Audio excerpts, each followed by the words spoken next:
Welcome into the Locked On Knicks podcast. After an ugly back and forth game, the Philadelphia Sixers emerge from the mud, 106-105 victors over the Miami Heat. They'll play the Knicks in the first round. We'll tell you why that's the preferred matchup for New York.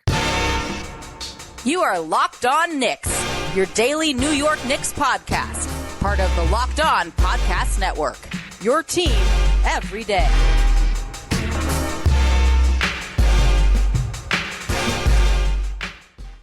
You are Locked On Knicks, your daily New York Knicks podcast. I wanted to thank you for making Locked On Knicks your first listen today and every day. If you want to continue making Locked On Knicks your first listen throughout their playoff run, be sure to subscribe on YouTube, hit that notification bell to ensure you never miss an episode, and then do the same on your podcast platform of choice. Hit that auto download function to ensure you always have us with you on the go. But who's talking to you? I'm Gavin, Schall, your favorite play-by-play broadcaster's favorite play-by-play broadcaster. He is Alex Wolfe. He hates the Heat. He hates the Sixers, but he's happy to be playing the Sixers. We'll get into why in just a sec. The editor-in-chief of the Strickland, that's your other title. Second point on the resume after Heat and Sixers hater. You can check them out on all forms of social media at the Strickland. Alex, I want to just start off with the vibe check, because I don't know, but that game was weirdly anxiety-inducing for me. I thought for about 85% of it, I was rooting for Philly to win.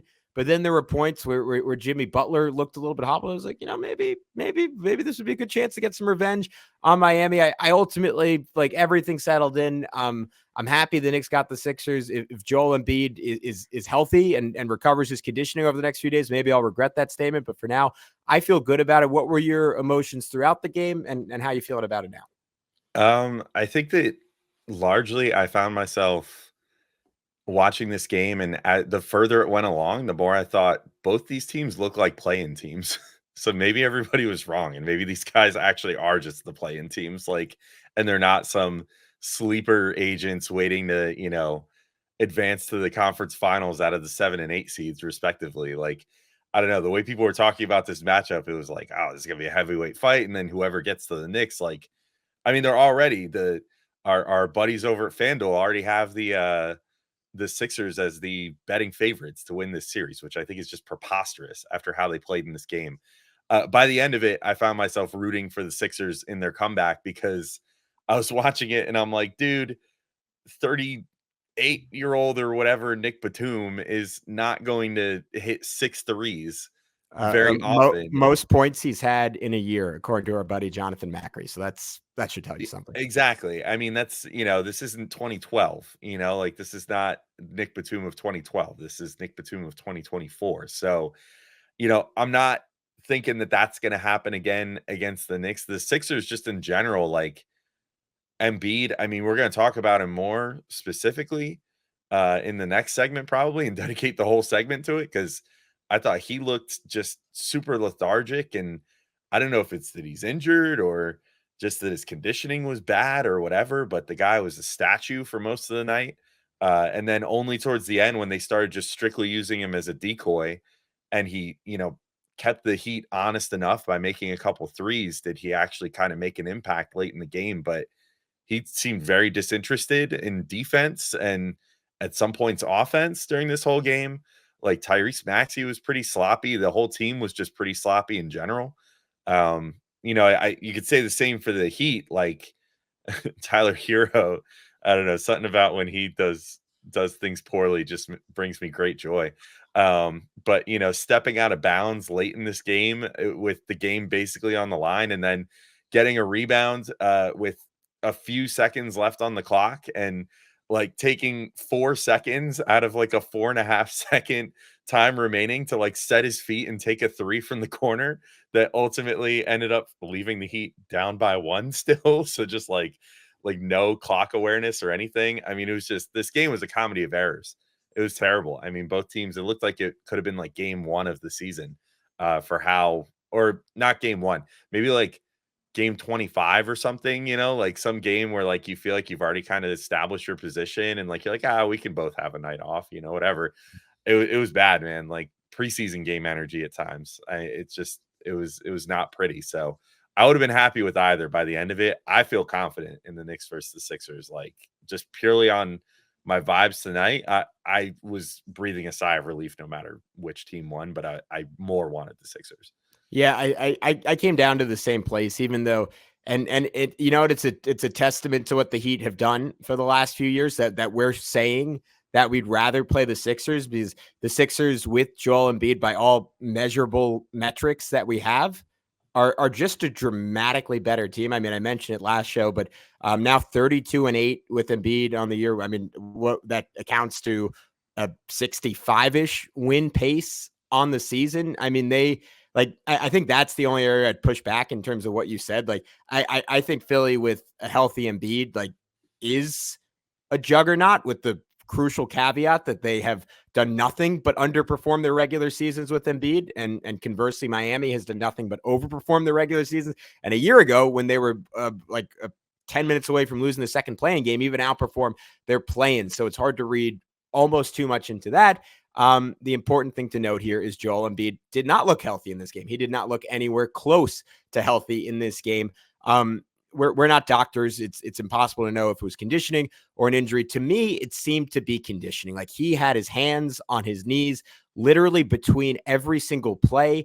I don't understand how Miami was only able to score. I mean, what was the final? I said it before, 104 points in this ball game, when Embiid's drop coverage basically involved him falling back into like the fifth row of the crowd every time. Like, he was literally a statue with amazing touch out there on both ends tonight, and made some ridiculous shots down the stretch. The three, the crazy and one, had the great pass to Oubre. So you could say he stepped up when it mattered most, but he didn't, because he basically couldn't walk this entire game. And we're going to have to talk to Keith Pompey and say, all right, has this been the entire 8-game stretch, I think, in which he's only actually played 5 games since he's been back? Or is this a new thing after he missed that Brooklyn game, which might indicate more of an injury versus conditioning? Because obviously Philly's been winning. He's been putting up monster numbers. So I just sort of assumed, all right, he probably looks like Joel Embiid. Tonight was the first time I sat down and watched. Like, he looked like a shell of himself. And if you're getting that version of him dropping that far, like, it's hard to think. And we're going to talk about too. Jalen Brunson has struggled against Philly statistically in ways that he really hasn't struggled against pretty much any other team in the NBA this year. You get that version of Embiid, like, Brunson's going to pour it on. Like, the Knicks centers, to your point, are going to pour it on the glass. Like, the Knicks should win this series, and relatively easily. You get a version of Embiid at 100%, like, lock in. Like, I think you have, along with Mavs Clippers, the series of the first round. Yeah, it all depends on how much these next 3 days of rest are able to give him. But he had a few days rest prior to this game too, and yet we saw the result that ended up coming. And I don't know. Yeah, I don't know if it's conditioning. I don't know if he's dealing with an injury. I will say, I mean, just because we should acknowledge it, just since it's timely. There was just a tweet from Shams a minute ago that apparently Jimmy Butler is feared to have had an MCL injury in his knee, and they're going to run they're going to run an MRI tonight on him. So, I mean, maybe that changes the calculus a little bit on if Tyler Hero could have made that shot or whatever. But yeah, that's a shame. It's a shame to see players get hurt.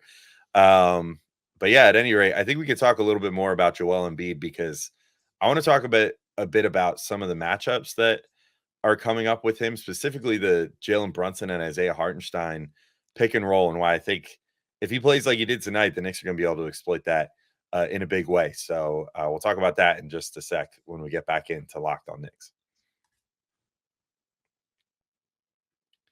But first, I got to remind you all about our good friends over at Nissan. Are you the kind of driver that likes to push things a little further? Ever wonder what adventure could be around the next corner? Our friends at Nissan have a lineup of SUVs with the capabilities to take your adventure to the next level. So let me tell you about the 2024 Nissan Rogue. It's perfect for city drives and great escapes. It's got class exclusive Google built in, which is your always updating assistant calling for almost anything. So gone are the days of connecting your phone. Google Assistant, Google Maps, and Google Play Store are built right into the 12.3-inch HD touchscreen infotainment system. The 2024 Rogue is the perfect midsize crossover for your next adventure. But maybe that's not your style. Maybe you want something a little bigger. Check out the 2024 Nissan Armada. It'll change what you expect from a full-size SUV. Picture a rugged 4x4 that can seat up to 8 in first-class luxury and style. And you can tow bigger and explore further in the 2024 Armada. So take the Nissan Rogue, the Nissan Pathfinder, or the Nissan Armada and go find your next big adventure. Shop NissanUSA.com. And we also wanted to tell you about our friends over at Monopoly Go. I've been told I'm a competitive person. Alex, you think that's true? I can't say for certain. I think you might That have to was a prove long pause. That was telling. That was telling. I don't think you think might have to prove it. Alex doesn't think I have any dog. Well, there's one place I can prove it. And you know what? I'm going to be honest with you guys. I do have a competitive side. We all do. And my competitive side is a big fan of Monopoly Go. I'm sure you've heard of it. It's been downloaded over 150 million times. It's a great twist on Monopoly where you play on not one, but hundreds of Monopoly boards in crazy locations, build up amazing cities that bring you big money. But the best part is messing with my friends. I can charge them rent on my iconic properties, just like classic Monopoly. But now I can also heist their vaults of riches for myself. Alex, after that pause, I'm coming for you. And the leaderboard show me who the biggest Monopoly tycoon is. And it's not just my competitive side that loves it. You can team up with friends and people all around the world in time tournaments to earn huge rewards. So get in the game and join your friends. Download Monopoly Go, now free on the App Store or Google Play. All righty, we are back and ready to rumble on Locked On Knicks. We can agree that Joel Embiid is ultimately going to be the swing piece in this series one way or another. Fascinated to see what Keith Pompey says on tomorrow's podcast and where he expects him to be from a health perspective. What else are you looking for in this series, Alex? Like whether matchup-wise, narrative-wise, from the Knicks, from the Sixers, like anything else from tonight's game, or the season stand out to you in terms of what's ultimately going to determine if the Knicks can get out of round one for the second straight year? Yeah, I think so much of it comes to Joel Embiid. And like, I don't know. I just don't think it can be stressed enough how unlike himself he looked in this game. I mean, I think didn't really get talked about too much, but like Nick Nurse kind of like publicly aired him out to dry in the third quarter interview, like was asked like, what do you need to see out of Joel Embiid? And he was more or less like, he's got to play good. Like basic effort. Yeah. Yeah. He was like, he needs to put forth, the effort that we're used to seeing from him. He needs to, you know, put forth the performance that we're used to seeing from him. And two things stood out to me that I think the Knicks are going to be able to exploit here. That the Heat didn't necessarily do as much. And, maybe the Jimmy injury comes back to that because he's normally the guy that's going to just, cannonball his way into the middle and, draw the fouls and all that. And we didn't see as much of that in this game. But like, first off, the Brunson Hartenstein pick and roll that we've been lauding so much lately for being like such a key part of Brunson's success is going to that's going to be huge against Joel Embiid if he looks like he did in this game. Because you just mentioned it in the last segment, like he was dropping so far back on every possession. He was basically like under the rim on every single possession. It was like the most token effort of pretending to be a rim protector that I've seen. And, there were certain possessions where he had every opportunity to help and just didn't. He would be like on one side of the rim and someone would be coming from the other side unimpeded. And there was, I'm trying to remember who had the one bucket at one point. Maybe it was like Jaime Jaquez or something, but someone just like rolled right in there. And I was like, dude, this is not a crazy imposing presence. Like you're one of the better rim protectors in the NBA at your best. Like, why are you not sliding over and trying to get a hand in this guy's face or anything? And, it was bizarre to me. So if that's how he's going to play it against the Knicks, like that means he's not going to play up enough on Hartenstein. And like we saw that play out with Kevin Love in this game where Love was honestly like cooking Embiid on both ends in the first half, like was shooting threes like he does. And, Embiid wasn't, paying him any mind out there, but then also was able to just completely shut him down in the post too, which is even more preposterous. And we never really saw in the second half the Sixers go back to Embiid in the post too much. It was a lot of just like Embiid keeping the Heat honest enough by making a couple threes that they had to come out to him on the perimeter.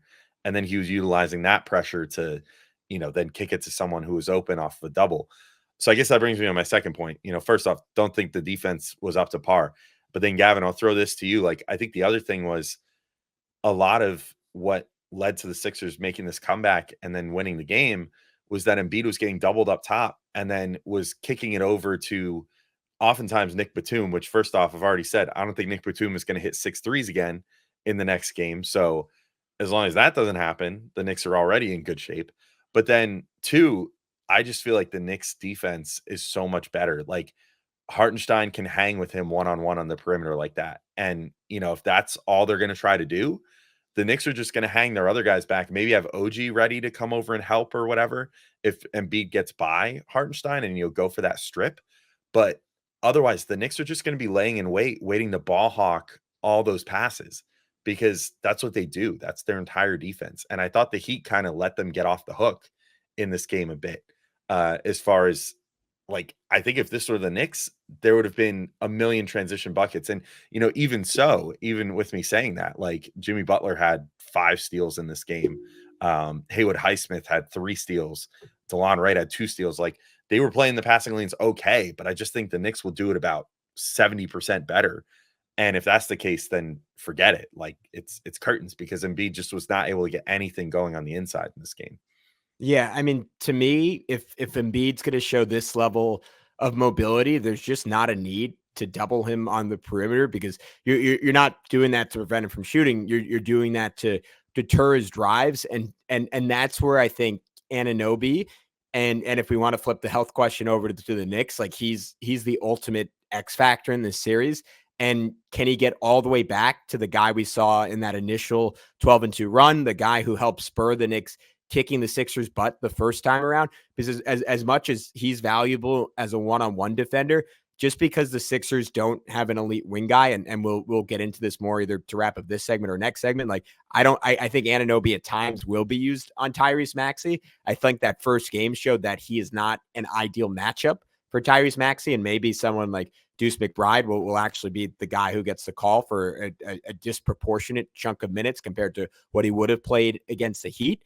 Where Anunoby will be a substantial factor in the series is coming over in help on those Embiid drives. If Embiid tries to roll over Isaiah Hartenstein, if Embiid tries to roll over Mitchell Robinson, and I think Mitch is, we can agree, more well-equipped than any point in his career and more well-equipped than probably 95% of centers in the NBA to hold up when Embiid tries to do that. But then you have Anunoby swooping into help from the corner, and Anunoby is just such a good defender. He can go in, get a contest, and if another Nick rotates over to take his guy, he can X out and tag the guy on the wing. And I think Anunoby's a weapon as a perimeter defender that the Heat, even if collectively they might be a little bit better defensively than the Knicks, they just don't have one guy like Anunoby. And I think he can swing the series again, pending his health, because we didn't talk a lot about this in our celebration / disappointment of the Knicks getting the 2 seed. I thought Anunoby had a lesser version of this Embiid game in that Bulls game where he looked super lethargic and weirdly out of it. And I was kind of speculating to you after, I wonder if he caught Deuce McBride's cold. I wonder if he's just a little out of shape still. And I think I assume the week off will do him well, but his health, I think, is ultimately going to affect how the Knicks slow down Embiid, even regardless of how healthy Embiid is. Yeah, I mean, I guess we'll see. I think I'm with you. I don't know for sure if Anunoby is going to draw a marquee defensive assignment. His job might honestly just be they might put him on Maxey or someone for a possession if they just need one stop. But I almost feel like his job on defense is just going to be hey, we want you to basically make sure that Tobias Harris won't score any points in this whole game and just make his life hell, which shouldn't be that hard based off how he's been making his own life hell for about 5 years now. So I was about to say, based off how he played tonight, I don't think that's going to be all that hard. He almost single-handedly got the Sixers booed out of the building at one point in this game. Just with the air ball and what was the other possession? Well, he had that 3 that hit the side of the rim, and it was just so obvious. He wanted no part of touching the ball at the end of that game. And they're just, I think they're not going to play him. Oubre, has guts. Batum obviously is willing to take those shots. Buddy Hield is willing to take those shots.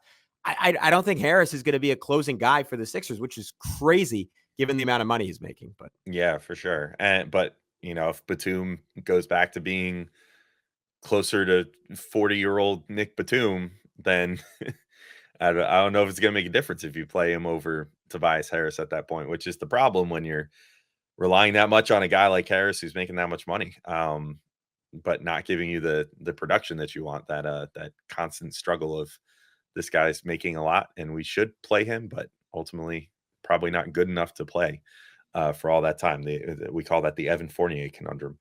But at any rate, Gavin, I think there's still more to talk about here, such as how the Knicks will deal with Tyrese Maxey, and a host of other things that we'll get into in the next segment of Locked On Knicks here. But first, we want to remind you, passion, drive, and patience, the formula for winning championships, is also what keeps your ride or die alive. eBay Motors is everything you need to maintain your vehicle and level it up to peak performance. Superchargers, roof racks, exhaust kits, LED headlights, and more. Whether you're into speed, power, or style, eBay Motors has you covered. With over 122 million parts for your number one ride or die, you'll always find exactly what you're looking for. And with eBay Guaranteed Fit, your part is guaranteed to fit your ride every time or your money back. Because with eBay Motors, you're burning rubber, not cash. With all the parts you need at the prices you want, it's easy to make your car the MVP and bring home huge wins. Keep your ride or die alive at ebaymotors.com. Eligible items only, exclusions apply. eBay Guaranteed Fit, only available to U.S. customers.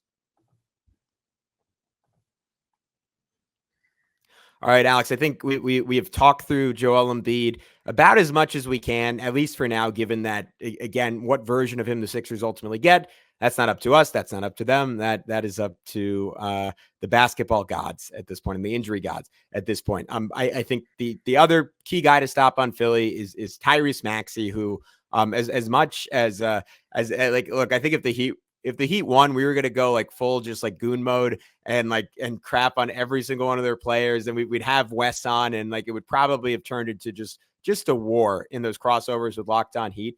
I got to be honest, I have nothing bad to say about Tyrese Maxey. Like, I just think he's clearly one of the more lovable people in the NBA, one of the more lovable players in the NBA. I'm sure by the end of this series, I will hate his guts and will never enjoy him again. So I want to sing his praises now. I think he's awesome, and I think he's going to provide a real challenge for the Knicks. And I don't know if you remember this, but it was kind of a throwaway comment in a podcast that was all about celebrating what at that point was clearly the Knicks win of the season. But coming off that, what was it? 128-88 victory over 128-92. Sorry, I exaggerated a little bit. Only a 36-point win over the Sixers. In the first matchup of the season with Embiid on the floor. The one negative I noted in that post-game recap was, or not a negative, but in retrospect, what is a negative? Was I thought Anunoby kind of struggled guarding Tyrese Maxey and was much better when he was put on Joel Embiid. And conversely, I thought Quentin Grimes did an incredible job in terms of screen navigation in that game, chasing Maxey and bothering him with his size and his strength. And if that came to be a playoff matchup for the Knicks, I thought at the time it might be in a later round. I thought Grimes was going to be a real X factor in the series. Unfortunately, Grimes is no longer here. He's barely on the Pistons. He's barely played for them. So who knows if he would have been healthy for the Knicks. The next option for the Knicks is, of course, Deuce McBride. But that brings about its own set of problems, in that because of McBride's relative lack of size compared to Grimes. One, even though he is a extraordinary defender, I don't think he's quite as good of a matchup for Maxey as Grimes was, just because Grimes could do a better job chasing around screens and still contesting that step back jumper, while Deuce, again, a little bit shorter. Despite the long wingspan, that's a bit harder for him to do and to affect Maxey at the rim the way Grimes could. I think the bigger factor, though, is how many minutes can you actually get Deuce, because you're playing Jalen Brunson 41 minutes a game at point guard. You obviously want Dante DiVincenzo on the floor. Josh Hart has been his last name and soul of this Knicks team. Alex, how do the Knicks set their minutes on the perimeter? How do they handle Tyrese Maxey? I would probably throw Dante or possibly Hart at him to start. So if we're looking at who the Sixers started in this game, they started Maxey, Lowry, Oubre, Harris, Embiid. Figured that's probably going to be their starting lineup again, unless they make some crazy 11th hour change and decide to throw Batum in there for Harris or something like that. But either way, I don't think that changes the calculus too much. Like, if I was going to start roughly game planning what the matchups would be, I would say that I would put Brunson on Kyle Lowry.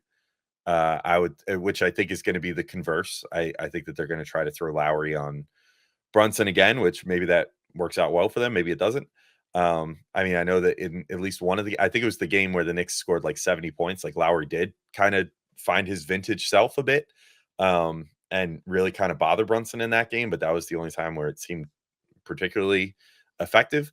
That's neither here nor there. We're talking about defensive matchups. Embiid obviously is going to be covered by Hardenstein to start.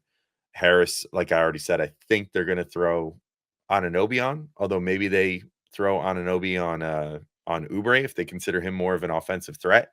I don't know. Either one, pick your poison. I don't think either is going to be particularly imposing, which then leaves you with the question of, okay, do you throw Dante on Maxey or do you throw Hart on him? And I might be inclined to say Hart. Like, I think you could get away with putting Dante on either Oubre or Harris, whoever's left, and just saying, try to play ball denial mostly. Just try to make sure they don't get the ball to begin with. And then if they do, like, we can always work out help for you. If they're like, shooting over you or whatever, and like that little bit extra length they have. But I think Dante does a pretty good job of, not getting out muscled, certainly. Like, he's pretty sturdy dude for his size. And so it would just be an issue of like, if they're managing to get enough elevation to shoot threes over him or something. And I'm not too worried about it. I think maybe Hart would be my guy to throw on there to start, and then look to make a sub to Deuce. And I wouldn't say necessarily shadow Maxey with Deuce's minutes, but try to at least get a solid like 20, 25 minutes, like try to at least make sure that if you're going to play Deuce, that he's always out there if Maxey is still out there. Even if you don't match all the minutes 1-for-1, because I think that would restrict the playing time of like a Hart or a DiVincenzo, who, are going to be pretty key to this matchup as well.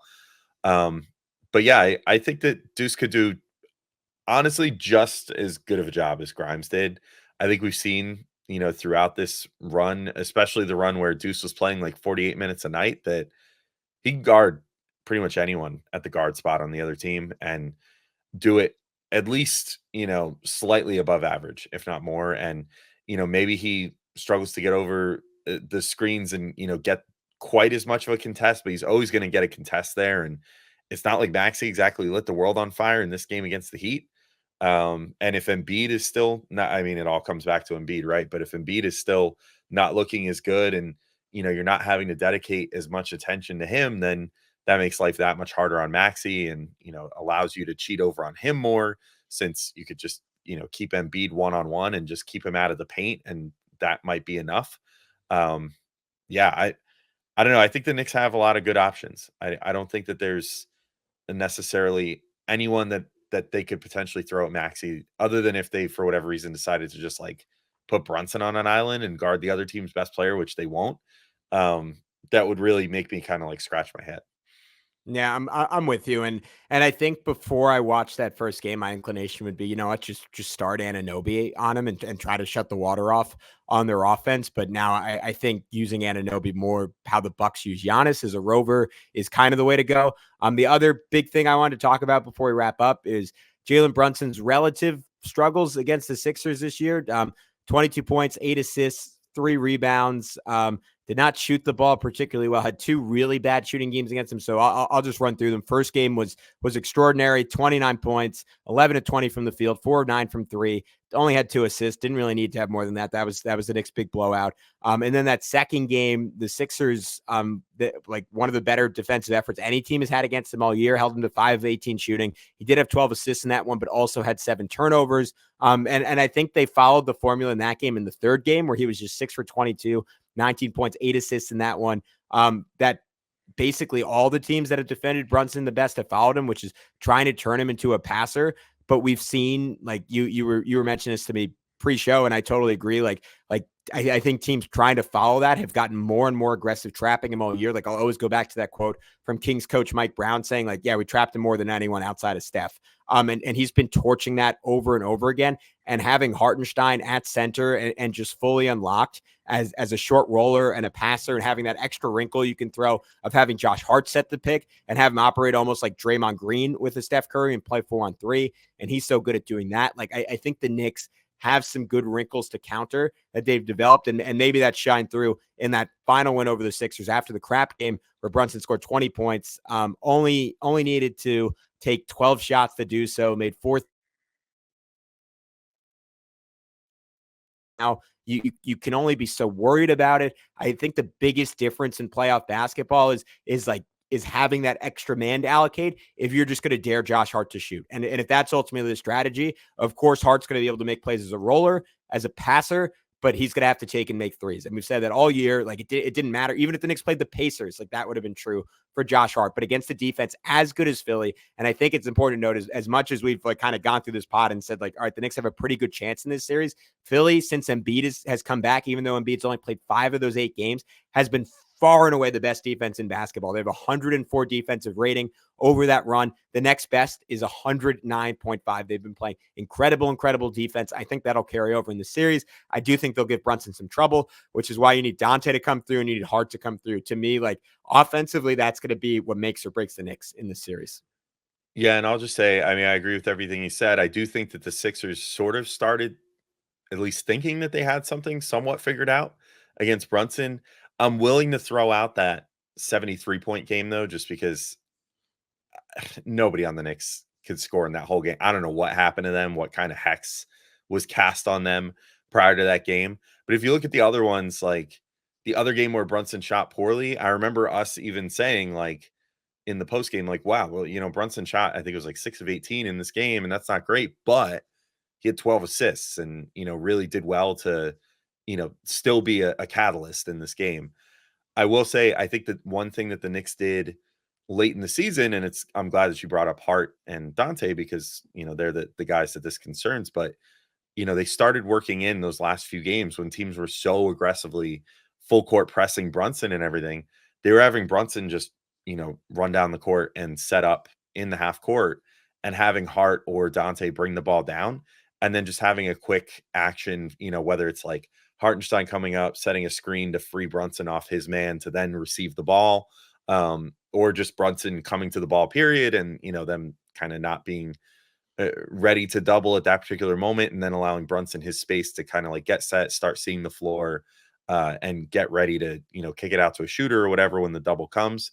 I think they got so much better at utilizing Hart and Dante in that way and using them as just sort of the token guy to bring the ball up the floor and get it back in Brunson's hands in a less high pressure situation than him getting full court pressed by 2 players or whatever.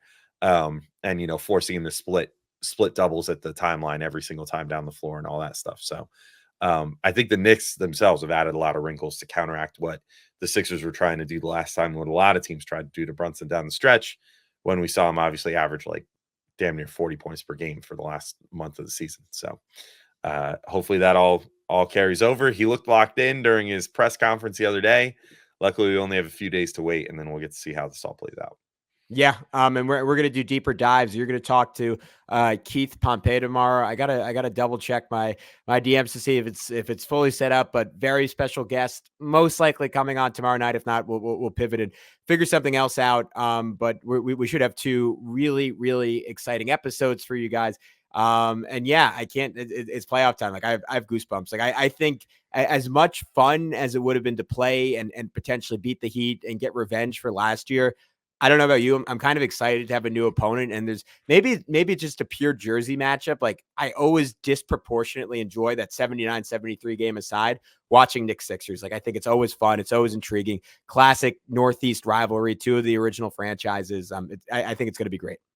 Yep, I'm with you. And we'll have you covered for all that and more.